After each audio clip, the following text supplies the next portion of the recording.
प्रतिभा रेसिपीमध्ये तुमच्या सर्वांचे स्वागत आहे। तर आज मी बनवलेली आहे मस्त अशी लाल भोपळ्याची भाजी। रोज भाजीला काय बनवायचं हा सुद्धा रोज प्रश्नच पडतो आणि भाज्या सुद्धा आता खूप महाग झालेल्या आहे आणि त्याच भाज्या खाऊन सुद्धा कंटाळला। तर आज आपण बनवूया भोपळ्याची भाजी। तर चला पाहूया कशी बनवायची ते।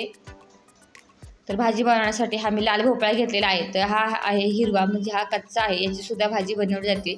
तर अगोदर आपल्याला ही पाट मागची जी आहे भोपळ्याची ती काढून घ्यायची आहे सगळ्या भोपळ्याची आणि आपल्याला बारीक चिरून घ्यायची आहे। तर चला आता वेळेच्या साहाय्याने त्याला आपण छान असं बारीक चिरून घेऊया भाजीसाठी। तर हे मी बाजूला ठेवते। आता आपल्याला काय करायचं आहे, तर अगोदर मी 2 काप करून घेते। मधलं हे जे आहे ना बीचं असतं ते काढून टाकायचे, कारण त्याचं बाप असल्यावानीच असतं। आणि आता भोपळा आपल्याला कापून घ्यायचं आहे।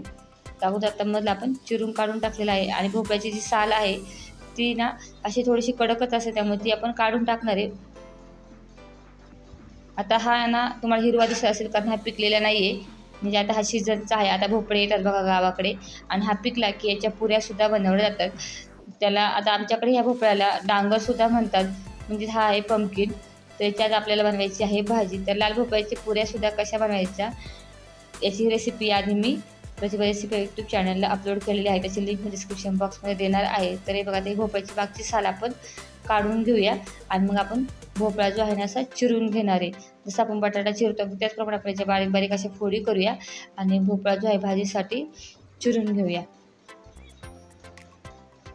आता ही जी भोपळ्याची भाजी आहे ना ही नवरात्रामध्ये सुद्धा उपवासासाठी चालते। आता नवरात्र सुद्धा जवळ येते।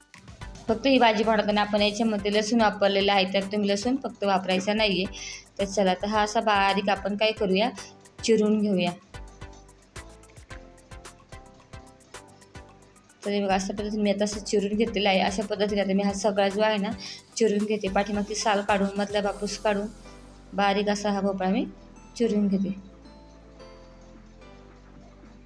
तर हे बघा आता पाहू शकता, आता भोपळा मी चिरून घेतलेला आहे। अशा पद्धतीने हा भोपळा चिरून घेतला। आता एकदा मी याला काय करते, स्वच्छ धुवून घेते।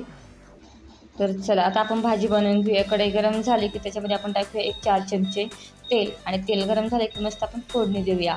तर 1 चमचा मी घेतलेला आहे जिरे, 1 चमचा घेऊया मोहरी, थोडीशी आपण टाकूया आता हिंग पावडर, कारण भोपळा आहे, बऱ्याच जणांना भोपळा खाल्ला तर पोट वगैरे दुखतं, त्यामुळे हिंग टाकायचं म्हणजे पोटही दुखत नाही आणि सीझनची भाजी आहे, म्हणजे आता भोपळ्याचं सीझन आहे त्यामुळे भाजीसुद्धा खायला छान लागते।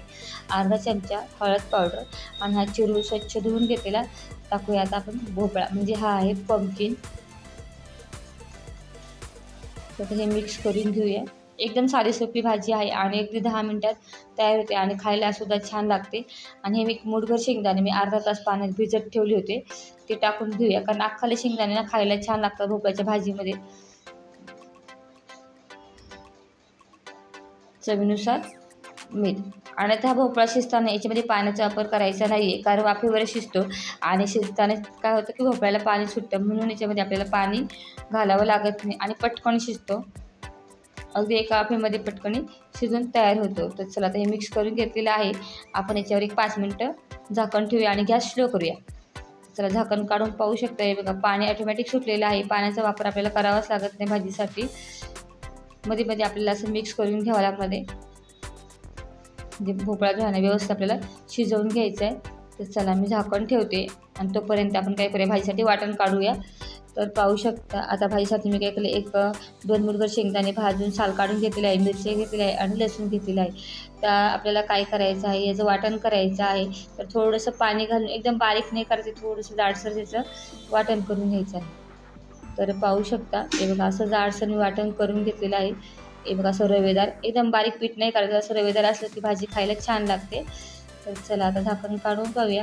तर आता आपला भोपळा जो आहे ना हे बघा शिजला आहे, असं दाबून पाहू शकतो। एकदम जास्त शिजवून नाही घ्यायचा, कारण आपण जेव्हा वाटण टाकतो ना ते सुद्धा आपल्याला थोडा वेळ आटवून घ्यावे लागते, त्यामुळे एकदम जास्त नाही शिजवायचं। 90% भोपळा शिजला की मग आपण तयार केलेलं वाटण आता भोपळ्यामध्ये टाकूया।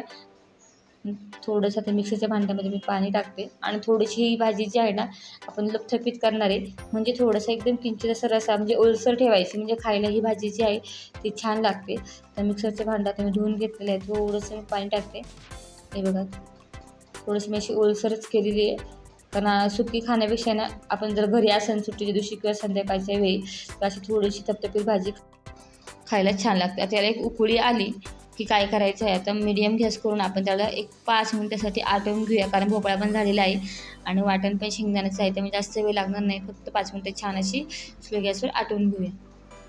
तर पाहू शकतोय बघा, आता आपली भाजी जी आहे ना भोपळ्याची मस्त अशी झालेली आहे आणि जास्त भाज्या खाऊन कंटाळले आणि मसालेदार भाज्या आता बऱ्याच वेळा काय होतं की खाऊन खाऊन कंटाळले की खाऊशी वाटत नाही आणि वेळही जातो. आणि ही भाजी जी आहे भोपळ्याची कमीत कमी वेळ आणि झटपट होणारी आहे आणि चवसुद्धा इतर भाज्यांपेक्षा वेगळी. अगदी तुम्ही एक चपाती जर खात असाल तर 2 पोळ्या हमखास जास्तच खाणार अशी ही मस्त अशी लाल भोपळ्याची भाजी तयार झालेली आहे. हे बघा मस्त दिसते. तर चला गॅस पण मी बंद केलेला आहे. तर हे बघा, चला आता मस्त अशी आपली भाजी तयार झाली. थोडीशी थंड झाली की अशी थोडीशी दाटसर होते. तर हे बघा मस्त अशी लाल भोपळ्याची भाजी आता तुम्ही चपातीसोबत खाऊ शकता किंवा भाकरीसोबत कशासोबतही खायला छानच लागते. तर मी बनवली होती आज ज्वारीची भाकरी, मस्त लाल भोपळ्याची भाजी आणि बघा छान अशी ज्वारीची भाकरी. दुपारच्या जेवणात फक्कड असा बेत आणि भाकरीसुद्धा मस्त झालेली आहे. तर तुमच्यासुद्धा तोंडाला पाणी सुटलं असेल पाहून तर पटकन जेवायला या आणि अशा पद्धतीने लाल भोपळ्याची भाजी एकदा नक्की ट्राय करा. अगदी कमीत कमी वेळ झटपट होणारी आणि इतर भाज्यांपेक्षा सुद्धा जबरदस्त, कारण भाज्या आता खूप महाग झाल्यात आणि बऱ्याच वेळा पालेभाजी तर भेटतच नाही. मग त्याच भाज्या काय करायचं हा सुद्धा प्रश्न पडतो. तर अशा पद्धतीने तुम्ही लाल भोपळ्याची भाजी बनवून पहा. सोबत भाजलेला उडदाचा पापड घेतलेला आहे. तर चला, दुपारच्या जेवणात मी आज मस्त बनवलेली आहे लाल भोपळ्याची झटपट होणारी चमचमीत अशी भाजी. तुम्हाला देखील ही भाजी खायला आवडते का? कमेंट करून नक्की सांगा आणि जरी नसेल आवडत तर एकदा अशा पद्धतीने आवर्जून बनवून पहा. न आवडणारी सुद्धा आवडीने खात्याची 100% गॅरंटी. मस्त ज्वारीची भाकरी बनवलेली आहे आणि भोपळ्याची भाजी खाण्यासाठी पहा तयार झालेली आहे. रेसिपी पाहण्यासाठी तुम्ही देखील प्रतिभा रेसिपी या यूट्यूब चॅनलला सबस्क्राईब केलं नसेल तर पटकन जाऊन सबस्क्राईब करा, म्हणजे काही नवीन व्हिडिओ आले की तुम्हाला देखील लगेच पाहायला भेटतील. आणि व्हिडिओला लाईक आणि शेअर करायला विसरू नका. धन्यवाद.